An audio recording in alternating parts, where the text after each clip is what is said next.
communist revolt had broken out there in early January. While the leaders tried to rouse the mass of the people, armed communists occupied key public buildings.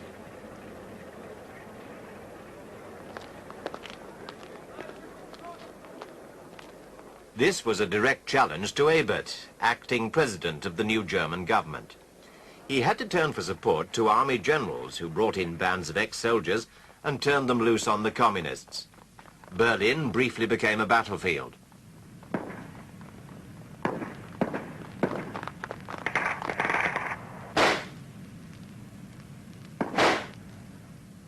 Within a week, the revolt was crushed. Communist leaders were rounded up and some brutally murdered. Post-war politics in Germany were off to a bloody start. Meanwhile, in Paris, whilst the German government was squashing the threat to its own existence, the Allied leaders were arguing their way over the whole future of the German people. Under their hands, the map of Europe was drawn and redrawn again. At last, after more than 3 months of discussion, they presented the terms of their treaty to the Germans.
At the end of 1922, the Germans fell behind with their payments, and Raymond Poincaré, the new French Prime Minister, decided to act.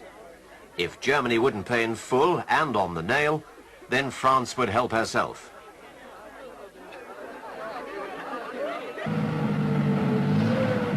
So, on the 11th of January 1923, French and Belgian troops entered the Ruhr to force the Germans to pay up.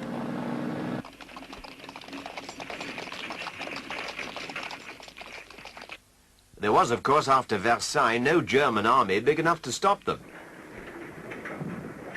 At first, the French believed that they could make the Germans work for them.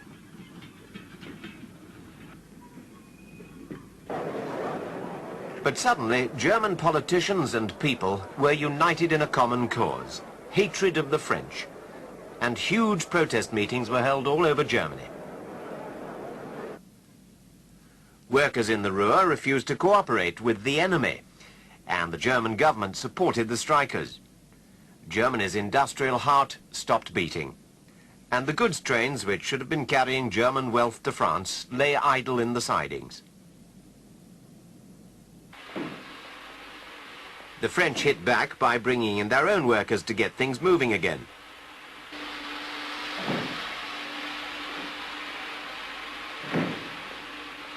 Their attitude towards the Germans in the Ruhr began to harden. They tried to cut the Ruhr off from the rest of the country. German visitors were searched as if they were entering a foreign land.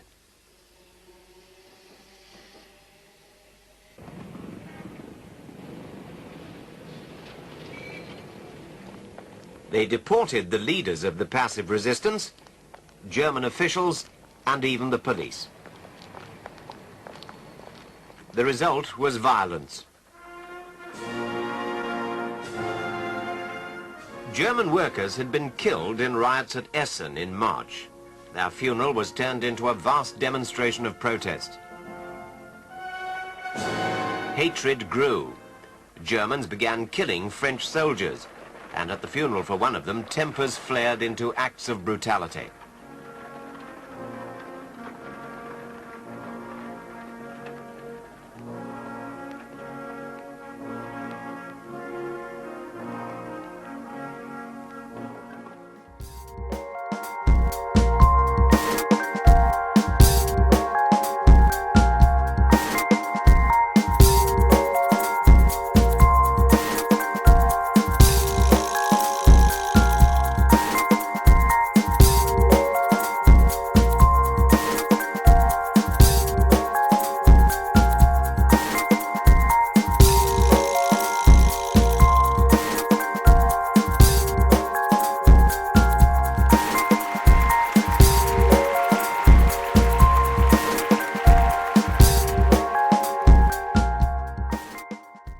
Stresemann realized that the only way to help the economy back to normal was to call off resistance there and get production going again. The government also announced that Germany would resume the payment of reparations. It was the only possible way of getting the French out.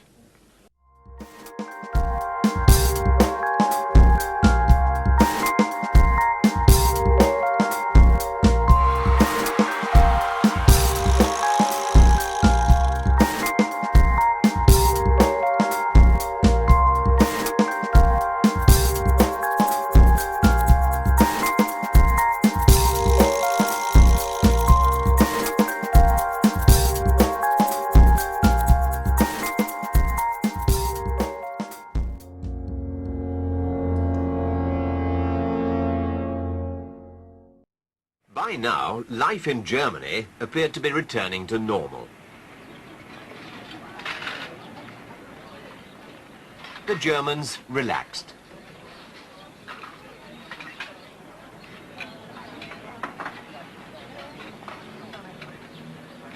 The grim aftermath of the war, the humiliation of Versailles, the hysteria of 1923, all gradually faded beneath the surface of a new prosperity. For a defeated nation still paying for a lost war, the Germans appeared not to be doing badly. They could afford to live it up a little, have a good time.